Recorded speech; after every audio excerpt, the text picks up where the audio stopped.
Hello and welcome to part 7, and in this part we visit the Temple of Urath, which will give us a good insight into the whole mythology of the Summoner universe, which is something we're introduced in this game, and it's also built upon in the sequel. Although saying that, the sequel actually retcons it a bit, or at least gives us it changes the whole setup.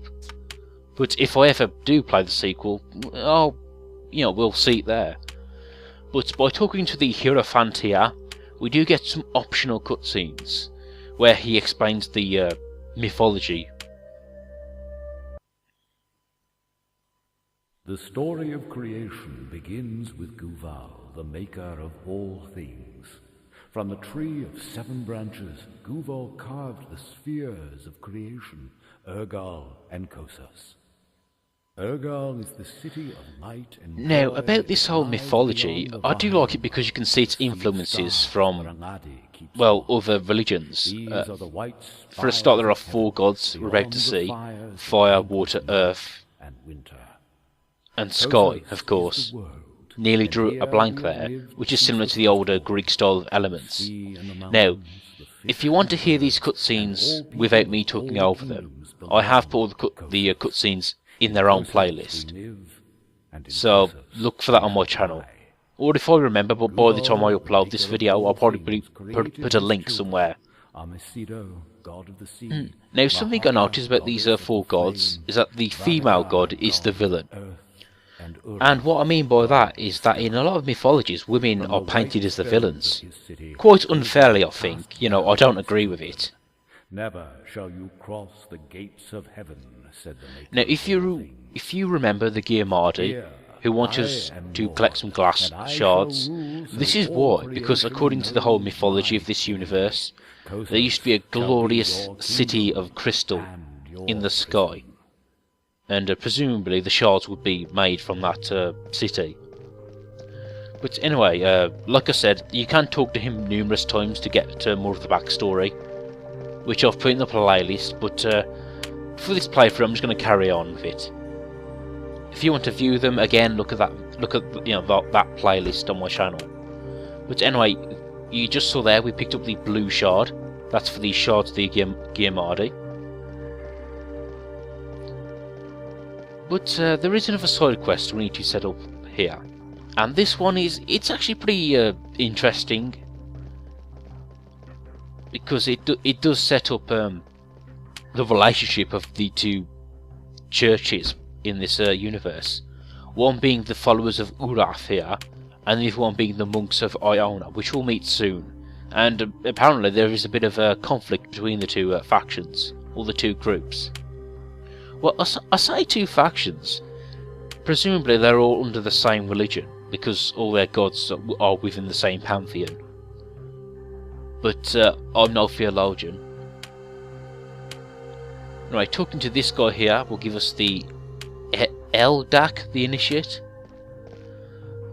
Although there is something quite infuriating about this mission, which we're about to see, and it requires a lot of travelling back and forth.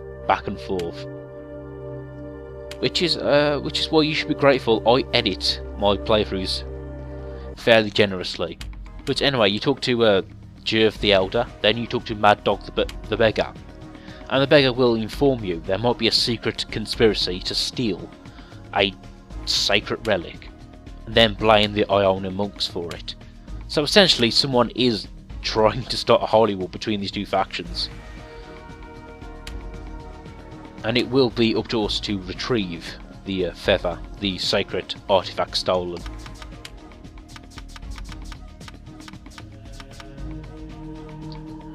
But yeah, not to hark on the same point, but you have to travel between these 2 locations again and again.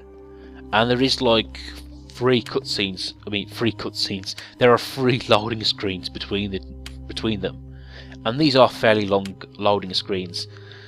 And again, that's an issue I do have to point out about the game. It does seem a bit unfinished in that respect. Because as far as I can tell about this game, they did want it to be like the next big, huge RPG series. And I think it's clear the developers do like this came, obviously, or at least there is some passion behind it, especially with all the Dungeons and Dragons references.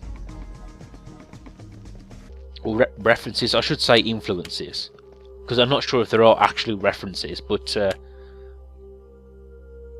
yep, it does feel like a Dungeons and Dragons sort of thing here, especially with all these side quests and these optional text things which build upon the universe. But anyway, it is a shame it got rushed, because it could have been even better. Or at least they could have ironed out some of the major mistakes here. And it's at this point where the quest journal becomes fairly useful, because it tells you where to go next. Anyway, I should point out you do have to give him money each time you visit him, and of course that money goes up each time. But to be fair, it's not that much, you can afford it, and he is homeless. And there is an event that happens in this city, and it pretty much, yeah, if what I'm thinking is true, I mean, we never see, but it is implied, but if what I'm thinking is true, then the homeless people of this town really get screwed over. But, yeah, you'll see what I mean. Essentially, this place becomes very unfriendly unless you have a place to stay for the night. And another side quest here, this one does involve a random encounter in the world map. Joel the Smith. And we need to, unfortunately a nobleman has stiffed him out of money for a sword, so we need to go collect the sword. Anyway, if we go down to the old city now, we see a beggar with no eyes. And he tells a wonderful tale of how he used to be rich and successful until his lands got destroyed.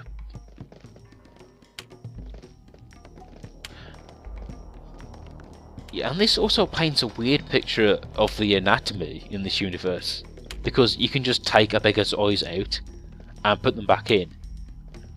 And guys, I have to say, eyes, they're attached to something. You know, they're not. We don't have like glass eyes. I think the guys who wrote this side quest must have been watching too many Looney Tunes.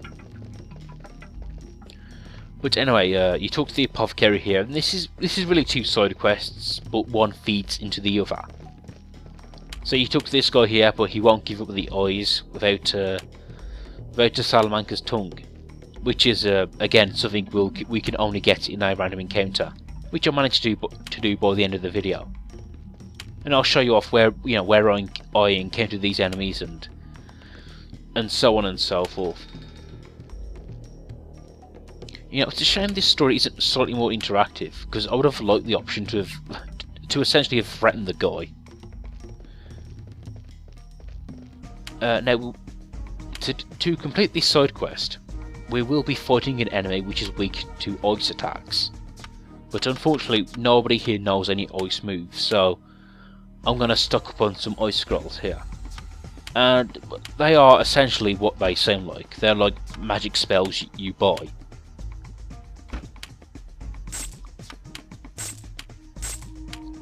We will be getting a character later on that knows some ice magic, but for now we'll have to buy them.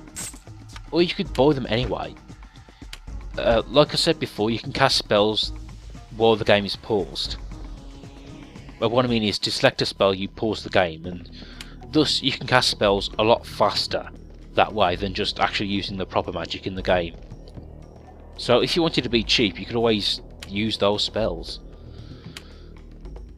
Or at least keep like 30 spells in your inventory, just in case you get into trouble. Now this side quest here, given to us by the great Raganelli, some robbers have been giving him some trouble, so he sent us out to defeat them. Now first up, we'll complete that robber's quest, and you do by what you see I'm doing here. Go around in the world map, walk along on the grasslands, and eventually you should find the encounter you're looking for. Now in this case, I got the this is the encounter for the Joel the Smith quest, and this is the lord we need to retrieve the sword off. And here I'm showing off the summoning ability for the first time. You can see why it's not very good here, because, well, for a start, you get these monsters. They have very limited abilities, but that's not even their biggest problem.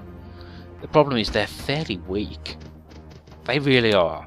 And also, while a creature is summoned, Joseph loses some of his max HP, so it actually makes him weaker. Now, these summons do have uses. You know, they have specific abilities which are good for specific enemies, and sometimes at some points in the game, it is just beneficial to have an extra pair of hands, an extra attacker. You know, even if that attacker is not actually doing that much, you know, an extra attacker is at least a distraction for the enemies. Anyway, you can see the fire elemental here. He really isn't doing that a lot of damage. It's very small hits. And if there's a way to make these summons powerful, I don't know of it. Well, at least he's got a cool design.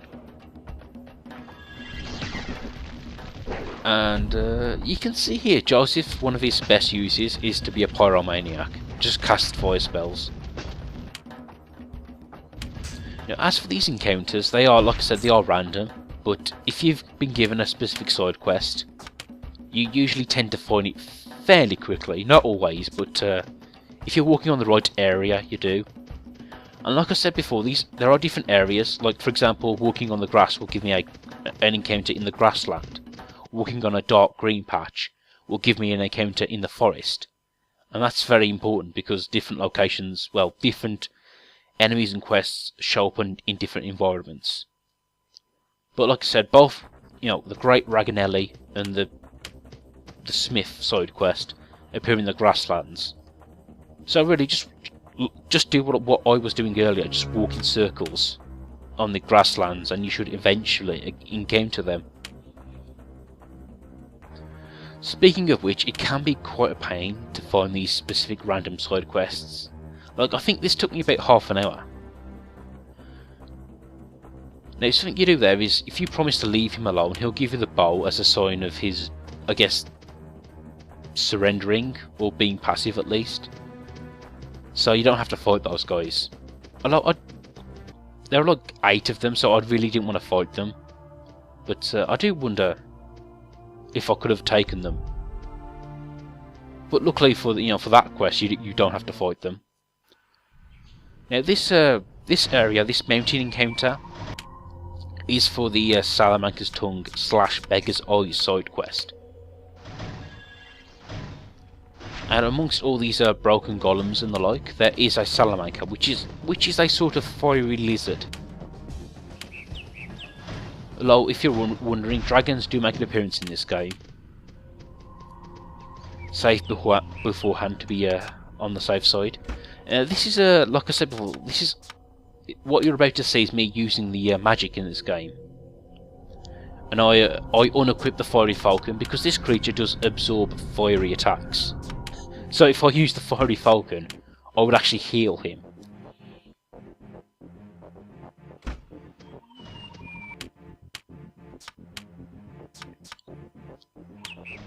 So anyway, the Salamanca here, or the giant Salamanca, fairly tough, but I just select an Icicle Scroll and then cast Icicle on him. And like I said before, you can see why this is fairly broken, because I can cast it, I can go through the menu while I'm paused, and also freeze the game essentially to cast it again and again. So essentially, if you get my drift, I'm casting multiple attacks, in succession, one after the other, fairly quickly. Which is a bit cheap. Which is why it's a tactic I don't really use throughout the game. I just used it here because I'm stuck anyway. And I just wanted to get this side quest over with. That, and you could argue I'm showing off a tactic that you could use if you have trouble yourself. But anyway, with that side quest done, I'll leave this area, and I'll finish off this part. Please join me again, and hopefully we'll actually be moving the story forward.